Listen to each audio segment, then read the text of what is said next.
আউযুবিল্লাহি মিনাশ শাইতানির রাজিম বিসমিল্লাহির রহমানির রহিম। সূরা আল ইমরানের 54 থেকে 57 নম্বর আয়াত এবং সূরা নিসার 157, 58 এবং 159 নম্বর আয়াতে মহান আল্লাহ তাআলা হযরত ঈসা আলাইহিস সালামকে তার নিকট উঠিয়ে নিয়েছেন। ইহুদিরা তাকে হত্যা করতে পারেনি, এই বিষয়ে একটা পরিষ্কার ধারণা দিয়েছেন এই আয়াতসমূহে। এবং হযরত ঈসা আলাইহিস সালাম আবারও হযরত মুহাম্মদ সাল্লাল্লাহু আলাইহি ওয়াসাল্লামের উম্মত হিসেবে আবারও পৃথিবীতে আসবেন এবং পবিত্র কোরআনের দাওয়াত দিবেন এবং আল্লাহ এক এবং অদ্বিতীয় এবং হযরত মুহাম্মদ সাল্লাল্লাহু আলাইহি ওয়াসাল্লাম তার রাসূল, এই দাওয়াত পবিত্র কোরআনের আলোকে তিনি আবারও দিবেন। এই ধরনের একটা ধারণা পাওয়া যায় এই সকল আয়াতসমূহ থেকে। সূরা আল ইমরানের 54 থেকে 57 এবং সূরা নিসার 157, 158 এবং 159 নম্বর আয়াতে এখানে পরিষ্কারভাবেই আল্লাহ বলেছেন যে ইহুদিরা ঈসা আলাইহিস সালামকে হত্যা করতে পারেনি, বরং আল্লাহ নিজে ঈসা আলাইহিস সালামকে তার কাছে তুলে নিয়েছেন এবং তিনি আবারও, এবং এখান থেকে একটা ধারণা পাওয়া যায় যে আল্লাহ আবারও ঈসা আলাইহিস সালামকে পৃথিবীতে পাঠাবেন হযরত মুহাম্মদ সাল্লাল্লাহু আলাইহি ওয়াসাল্লামের উম্মত হিসেবে, মানে শেষ নবীর উম্মত হিসেবে, এবং তিনি পবিত্র কোরআনেরই দাওয়াত দিবেন। এবং যারা হযরত ঈসা আলাইহিস সালামের সেই দাওয়াত গ্রহণ করবেন তারা অন্যান্য সকল কাফেরদের উপরে কিয়ামত দিবস পর্যন্ত শ্রেষ্ঠত্ব লাভ করবেন। এবং যারা ঈসা আলাইহিস সালামের সেই পবিত্র কোরআনের দাওয়াত অস্বীকার করবে তারা দুনিয়াতে শাস্তি পাবে এবং পরকালেও শাস্তি পাবে। এই ধরনের বিষয়গুলোই পবিত্র কোরআনের সূরা আল ইমরান এবং নিসাই ধারণা পাওয়া যায়, সেগুলো আমি আলোচনা করছি। ঈসা আলাইহিস সালাম যখন দাওয়াত দেন, আল্লাহর একত্ববাদের দাওয়াত দেন, তখন ইহুদিরা ঈসা আলাইহিস সালামকে বিশ্বাস করে না, তারা ঈসা আলাইহিস সালামকে হত্যার ষড়যন্ত্র করে। সেটাই সূরা আল ইমরানের 54 নম্বর আয়াত। ওয়া মাকারু, এবং মাকারু মানে তারা ষড়যন্ত্র করলো, মানে ইহুদিরা ষড়যন্ত্র করলো ঈসা আলাইহিস সালামকে হত্যার জন্য। ওয়া মাকারাল্লাহ, এবং আল্লাহ ষড়যন্ত্র করলেন, মানে ইহুদিরা ঈসা আলাইহিস সালামকে হত্যার জন্য ষড়যন্ত্র করলো, কিন্তু আল্লাহ একটা ষড়যন্ত্র করলেন যে ঈসা আলাইহিস সালামকে তারা মারতে পারবে না। ওয়াল্লাহু খায়রুল মাকিরিন, ওয়াল্লাহু, এবং আল্লাহ হলেন খয়রু মানে উত্তম, মাকিরিন মানে ষড়যন্ত্রকারী, আল্লাহ হচ্ছেন উত্তম ষড়যন্ত্রকারী। আল্লাহ ইজ দ্য বেস্ট প্ল্যানার্স। ওয়া মাকারু মানে and the disbelievers, the Yahudi planned, and makarallah, and Allah also planned. Wallahu khairul makirin, and Allah is the best planners. এবার ভার্স নং 55, 55 নম্বর আয়াত। ইজ ক্বালাল্লাহু, ইজ মানে যখন, হে নবী আপনি স্মরণ করুন যখন, ক্বালাল্লাহু, ক্বালা মানে বললেন আল্লাহ, যখন আল্লাহ বললেন ইয়া ঈসা, হে ঈসা, ইন্নী নিশ্চয় আমি, মুতাওয়াফিকা, মুতাওয়াফি মানে মুতাওয়াফির অনেকগুলো অর্থ আছে।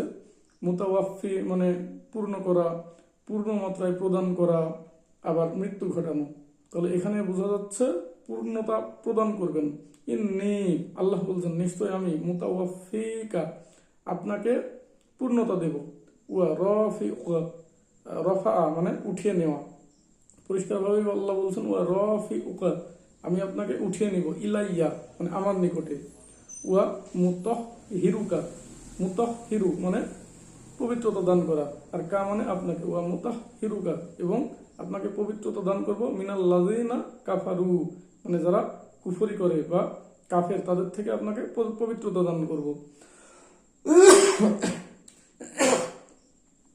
ওয়া জাইলুল লাযিনা, ওয়াজাইলু এবং বানাবো, আল্লাযিনা তাদেরকে, তাবাউকা যারা আপনাকে অনুসরণ করবে, এবং যারা আপনাকে অনুসরণ করবে তাদেরকে বানিয়ে দেব ফাওকাল লাযিনা কাফারু মানে যারা কাফের তাদেরকে উপরে শ্রেষ্ঠ বানিয়ে দেব, ইলা পর্যন্ত, ইয়াউমিল কিয়ামা মানে কিয়ামত দিবস পর্যন্ত। তাহলে এখানে আল্লাহ বলছেন যে হে নবী মুহাম্মদ সাল্লাল্লাহু আলাইহি ওয়াসাল্লাম আপনি স্মরণ করুন যখন আল্লাহ ঈসাকে বললেন যে হে ঈসা নিশ্চয় আমি আপনাকে পূর্ণতা দান করব, এবং আপনাকে আমার নিকট উঠিয়ে নেব এবং আপনাকে কাফেরদের থেকে পবিত্র রাখব এবং আপনাকে যারা অনুসরণ করবে তাদেরকে আমি কাফেরদের উপর শ্রেষ্ঠত্ব দেব কিয়ামতের দিবস পর্যন্ত। সুম্মা তারপরে ইলাইয়া আমার নিকটই মারজিউকুম সবাই তোমরা প্রত্যাবর্তন করবে বা ফিরে আসবে। ফা আহকুমু অতঃপর আহকুমু মানে আমি ফয়সালা করে দেব বাইনাকুম তোমাদের মাঝে ফি মানে মধ্যে মা মানে ওই বিষয়ে এবং আমি তোমাদের মধ্যে ওই বিষয়ে ফয়সালা করে দেব কুনতুম তোমরা ছিলে যে বিষয় যে বিষয়ের মধ্যে তোমরা ছিলে তাখতালিফুন মানে মতভেদে লিপ্ত ছিলে। আল্লাহ বলছেন এরপরে আমার নিকটেই তোমরা ফিরে আসবে, তারপরে আমি তোমাদের মধ্যে ফয়সালা করে দেব ওই বিষয়টাই যেই বিষয়টার মধ্যে তোমরা মতভেদে লিপ্ত ছিলে। তাহলে 55 নম্বর আয়াতে আল্লাহ পরিষ্কারভাবেই বলছেন যে নিশ্চয় তিনি ঈসাকে তার নিকটে উঠিয়ে নিয়েছেন এবং কাফেরদের থেকে পবিত্র রেখেছেন এবং তিনি যারা ঈসা আলাইহিস সালামকে অনুসরণ করবে তাদেরকে তিনি কাফেরদের উপর শ্রেষ্ঠত্ব দান করবেন কিয়ামতের দিবস পর্যন্ত। অর্থাৎ হযরত ঈসা আলাইহিস সালাম আসবেন এবং হযরত মুহাম্মদ সাল্লাল্লাহু আলাইহি সাল্লামের উম্মত হিসেবে কুরআনের বাণী প্রচার করবেন এবং সেই সময় হযরত ঈসা আলাইহিস সালামকে যারা অনুসরণ করবে তারা কাফেরদের উপরে শ্রেষ্ঠত্ব পাবে কিয়ামত দিবস পর্যন্ত। এরপরে সবাই আল্লাহর কাছে ফিরে যাবে এবং আল্লাহ তারপরে সবার মধ্যে ফয়সালা করে দেবেন। তারপরে 56 নম্বর আয়াতে বলছে আম্মাল লাযিনা কাফারু তারপরেও যারা অস্বীকার করবে বা কুফরি করবে ফাউ আযিবহুম আযাবান শাদীদা তাদেরকে আমি কঠোর শাস্তি দেব। আল্লাহ বলছেন এরপরেও যারা কুফরি করবে তাদেরকে আল্লাহ কঠোর শাস্তি দিবেন ফিদ দুনিয়া ওয়াল আখিরা মানে দুনিয়াতে এবং পরকালে কঠোর শাস্তি দিবেন। ঈসা আলাইহিস সালাম আসবেন, এসে হযরত মুহাম্মদ সাল্লাল্লাহু আলাইহি সাল্লামের উম্মত হিসেবে পবিত্র কোরআনের দাওয়াত দিবেন। এই পবিত্র হযরত ঈসা আলাইহিস সালামের এই আহ্বান তখনও যারা অস্বীকার করবে তাদেরকে আল্লাহ কঠোর শাস্তি দিবেন দুনিয়াতে এবং পরকালে। ওয়া মা লাহুম মিন নাসিরিন এবং তাদের কোনো সাহায্যকারী থাকবে না। আর 57 নম্বর আয়াতে বলছে ওয়া আম্মাল লাযিনা আমানু ওয়া আমিলুস সলিহাতি এবং যারা ঈমান আনবে এবং সৎকর্ম করবে। ওয়া আম্মাল লাযিনা ওয়া মানে এবং আম্মাল লাযিনা এবং যারা আমানু মানে ঈমান আনবে ওয়া আমিলুস সলিহাতি এবং যারা সৎ আমল করবে ফায়ুওয়াফিহিম তাদেরকে আল্লাহ দিবেন পূর্ণ মাত্রায় দিবেন উজুরহুম তাদের প্রতিদান বা পারিশ্রমিক পূর্ণ মাত্রায় দিবেন। ওয়াল্লাহু লা ইউহিব্বুয যালিমিন আল্লাহ জালিমদের ভালোবাসেন না। এই গেল সূরা আল ইমরানের 55, 56 এবং 57 নম্বর আয়াত। 55, 56 এবং 57 নম্বর আয়াত তিনটা আমি আবার বলি। হে নবী আপনি স্মরণ করুন যখন আল্লাহ বললেন যে হে ঈসা নিশ্চয় আমি তোমাকে পূর্ণতা দান করব এবং তোমাকে আমার নিকট তুলে নেব এবং তোমাকে কাফেরদের থেকে পবিত্র রাখব এবং তোমাকে যারা অনুসরণ করবে তাদেরকে আমি কাফেরদের উপর শ্রেষ্ঠ বানাবো কিয়ামতের দিবস পর্যন্ত।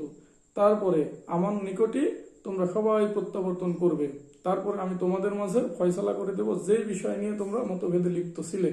মানে মতভেদে লিপ্ত থাকা যে আল্লাহ এক মানে ঈসা আলাইহিস সালামকে ইহুদিরা মানতে চাচ্ছিল না, যে তারা নবী হিসেবে তাকে মানতে চাচ্ছিল না, এই সকল বিষয়ে মতভেদগুলো সব আল্লাহ মিটিয়ে দেবেন।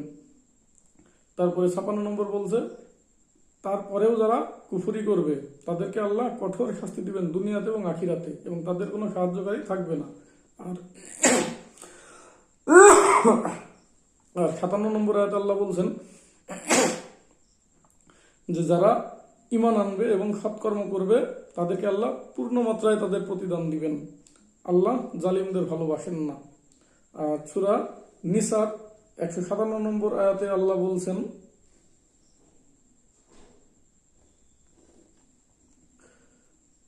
নিসার 157 নম্বর আয়াতে আল্লাহ আরো পরিষ্কারভাবে ঈসা আলাইহিস সালামকে তুলে নেওয়ার ঘটনাটা বলছেন। ইহুদিরা বলতো যে আমরা ঈসা ইবনে মারিয়ামকে হত্যা করেছি, আল্লাহর রাসূলকে হত্যা করেছি। এই কারণে আল্লাহ ইহুদিদের অনেক ধরনের শাস্তি দিয়েছেন। এখানে সেটা বলছেন ওয়া কাউলিহিম ওয়া এবং কাউলিহিম মানে তাদের কথার কারণে যে ইন্না নিশ্চয় আমরা কতালনা আমরা হত্যা করেছি, মানে তাদের এই কথার কারণে আল্লাহ ইহুদিদের শাস্তি দিয়েছেন। তাদের কি কথা যে ইন্না কতালনাল মাসিহা, আমরা মাসিহাকে হত্যা করেছি। ঈসা ইবনে মারইয়ামা মানে মারিয়াম পুত্র মাসিহা কে আমরা হত্যা করেছি। রসুল্লাহ, রসুল আল্লাহ, যে আল্লাহ রসুল। মানে ইহুদিরা বলতো যে নিশ্চয় আমরা মাসিহাকে হত্যা করেছি, যিনি মারিয়াম পুত্র ঈসা এবং যিনি আল্লাহর রসুল। তারপরে আল্লাহ বলছেন ওয়া মা কতালুহু, ওয়া মা, ওয়া মানে এবং, মা মানে না, কতালু মানে তারা হত্যা করেনি। ওয়া মা কতালু, কতালু মানে হত্যা করা। ওয়া মা কতালুহু, হু মানে তাকে, তারা তাকে হত্যা করেনি। ওয়া মা কতালুহু, তারা তাকে হত্যা করেনি। ওয়া মা এবং না, সলাবুহু, সলাবু মানে শুলে চড়ানো, হু মানে তাকে, মানে ঈসা আলাইহিস সালামকে। তাহলে আল্লাহ বলছেন ওয়া মা কতালুহু ওয়া মা সলাবুহু, তারা তাকে হত্যাও করেনি, তারা তাকে শুলেও চড়ায়নি। ওয়া লাকিন, বরং, ওয়া মানে এবং, লাকিন মানে বরং, সুব্বিহা মানে সাদৃশ্য করা হয়েছিল, রিজম্বল মানে ঈসা আলাইহিস সালামের মতোই দেখতে আরেকজন ব্যক্তিকে ঈসা আলাইহিস সালামের সাদৃশ্য করা হয়েছিল লাহুম তাদের নিকটে, আর তাকে তারা শুলে চড়িয়েছিল। এটা আল্লাহ এখানে পরিষ্কার ভাবে বলছেন যে ওয়া মা কতালুহু ওয়া মা সালাবুহু ওয়ালাকিন শুব্বিহা লাহুম, তারা তাকে হত্যাও করেনি, তারা তাকে শুলেও ছড়ায়নি, বরং তাদের ঈসা আলাইহিস সালামের মতোই একজনকে সাদৃশ্য করে দেওয়া হয়েছিল তাদের কাছে।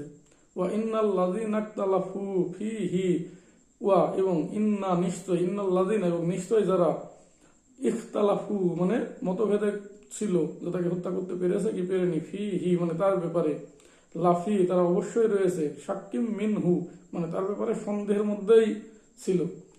নিশ্চয়ই যারা মতভেদে লিপ্ত ছিল তার বিষয়ে, যে তাকে কি হত্যা করা হয়েছে কি হত্যা করা হয়নি, তারা তো তার বিষয়ে এক ধরনের সন্দেহে লিপ্ত ছিল। লাফি শাক্কিম মিন, মা লাহুম বিহি, মা লাহুম তাদের কাছে ছিল না, মা মানে না, লাহুম মানে তাদের কাছে ছিল না, বিহি তার ব্যাপারে, মিন ইলমিন মানে কোনো জ্ঞানই ছিল না, মানে প্রকৃত জ্ঞানই তাদের কাছে ছিল না যে তারা তাকে হত্যা করতে পেরেছে কি পারেনি। ইল্লাত্তিবা আয-যন্নি নিশ্চয় ধারণার অনুসরণ ছাড়া, মানে ইহুদিরা ঈসা আলাইহিস সালামকে হত্যা করতে পেরেছে কি হত্যা করতে পারেনি এই বিষয়ে তাদের কাছে কোনো প্রকৃত জ্ঞানই ছিল না, তারা শুধু ধারণার বশবর্তী ছিল।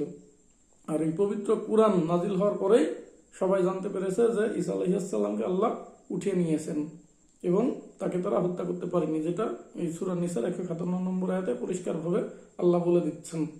ওয়া মা কতালুহু ইয়াকিনা, ওয়া মা কতালুহু তারা তাকে হত্যা করেনি, ইয়াকিনা মানে প্রকৃত পক্ষে বা বাস্তবিক পক্ষে, বাস্তবিক পক্ষে তারা তাকে হত্যা করেইনি।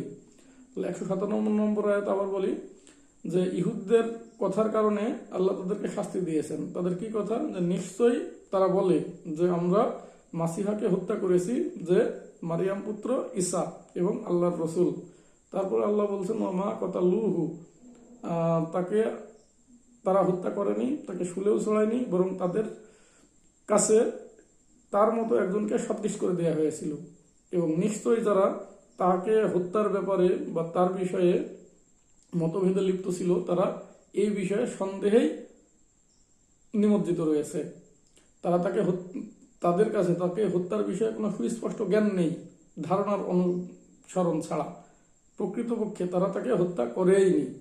158 নম্বর আয়াত আল্লাহ আরো পরিষ্কার করে দিচ্ছেন, বাল বরং, রফাআহুল্লাহু মানে আল্লাহ, রফাআহু মানে তাকে উঠিয়ে নিয়েছেন, আল্লাহু বরং আল্লাহ তাকে উঠিয়ে নিয়েছেন, ইলাইহি মানে তার নিকটে, বার রফাআহুল্লাহু ইলাইহি বরং আল্লাহ তাকে উঠিয়ে নিয়েছেন তার কাছে।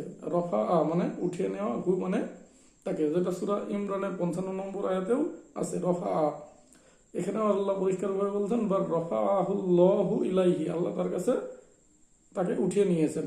ওয়া কানাল্লাহু আজিজান হাকিমা, ওয়া কানাল্লাহু এবং আল্লাহ হলেন, আজিজান মানে প্রবল পরাক্রমশালী, মানে আল্লাহর এই ক্ষমতা আছে, আল্লাহর ঈসা আলাইহিস সালামকে উঠিয়ে নেওয়ার এই ক্ষমতা আছে, আল্লাহ প্রবল পরাক্রমশালী, হাকিমা এবং তিনি জ্ঞানী প্রজ্ঞাবান, মানে তিনি জানেন আবার কখন তাকে পাঠাতে হবে। তাহলে 158 নম্বর আয়াত আল্লাহ বলছেন বার রফাআহুল্লাহু ইলাইহি ওয়া কানাল্লাহু আজিজান হাকিমা, বরং আল্লাহ তাকে তার নিকট উঠিয়ে নিয়েছেন, আল্লাহ এ বিষয়ে হলেন প্রবল পরাক্রমশালী এবং প্রবল জ্ঞানী। 159 নম্বর আয়াতে ঈসা আলাইহিস সালাম যে আবার আসবেন তার একটা ধারণা দিচ্ছেন আল্লাহ, যে ওয়া ইম মিন আহলিল কিতাবি ইল্লা লা ইউমিনান্না বিহি ক্বাবলা মাউতিহি, বলছে ওয়া ইম মিন আহলিল কিতাবি, মানে এমন কোন আহলে কিতাবধারী থাকবে না, মানে আহলে কিতাবধারীর একজন ব্যক্তিও অবশিষ্ট থাকবে না যে ঈসা আলাইহিসসালামের প্রতি ঈমান আনবে না।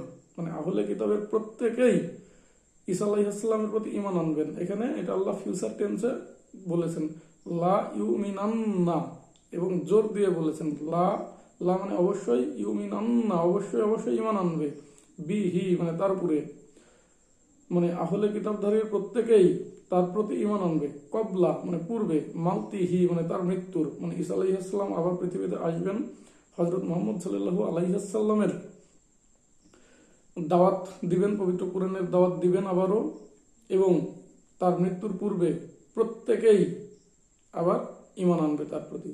ওয়া ইয়াউমাল কিয়ামাতি ইয়াকুনু আলাইহিম শাহিদা, এবং ওয়া ইয়াউমাল কিয়ামাতি, এবং কিয়ামত দিবসে, ইয়াকুনু সে হবে, আলাইহিম তাদের বিরুদ্ধে, শাহিদা সাক্ষী হবেন। মানে এই যে এতদিন যারা পবিত্র কোরআন মহানবী সাল্লাল্লাহু আলাইহি ওয়াসাল্লামের কাছে আসার পরেও হযরত মুহাম্মদ সাল্লাল্লাহু আলাইহি ওয়াসাল্লামের আল্লাহর একত্ববাদের এই দাওয়াত যারা গ্রহণ করেনি, যে সকল আহলে কিতাব বা ইহুদি খ্রিস্টানরা ঈসা আলাইহিসসালামকে আল্লাহর পুত্র মনে করে, তাদের বিরুদ্ধে কিয়ামতের দিনে ঈসা আলাইহিসসালাম সাক্ষ্য দেবেন। তাহলে 159 নম্বর আয়াতে আল্লাহ এটা পরিষ্কার করেই দিচ্ছেন যে ওয়া ওয়া ইন মানে নেই, মিন আহলিল কিতাবি মানে আহলে কিতাবধারীদের একজন ব্যক্তিও থাকবে না, ইল্লা যে, লা ইউমিনান্না যারা অবশ্যই ঈমান আনবে, বিহি তার উপরে, কবলা মাউতিহি তার মৃত্যুর পূর্বে। মানে আহলে কিতাবধারীর মধ্যে একজন ব্যক্তিও অবশিষ্ট থাকবে না যে ঈসা আলাইহিসসালামের মৃত্যুর পূর্বে তার প্রতি আবার বিশ্বাস স্থাপন করবে, মানে কোরআনের প্রতি আবার কোরআনের প্রতি বিশ্বাস স্থাপন করবে, এবং তারা যে এতদিন ভ্রান্ত ছিল এই ভুল বিশ্বাস, এই ভুলটা তাদের ভেঙে যাবে তখন। ওয়া ইয়াউমাল কিয়ামাতি ইয়াকুনু আলাইহিম শাহিদা, এবং কিয়ামত দিবসে তিনি তাদের বিরুদ্ধে সাক্ষ্য দিবেন। এটাই হচ্ছে সূরা আল ইমরানের 54 থেকে 57 এবং সূরা নিসার 157, 158 এবং 159 প্রতিটি শব্দের অর্থ সহকারে বর্ণনা করার চেষ্টা করেছি। আলহামদুলিল্লাহ।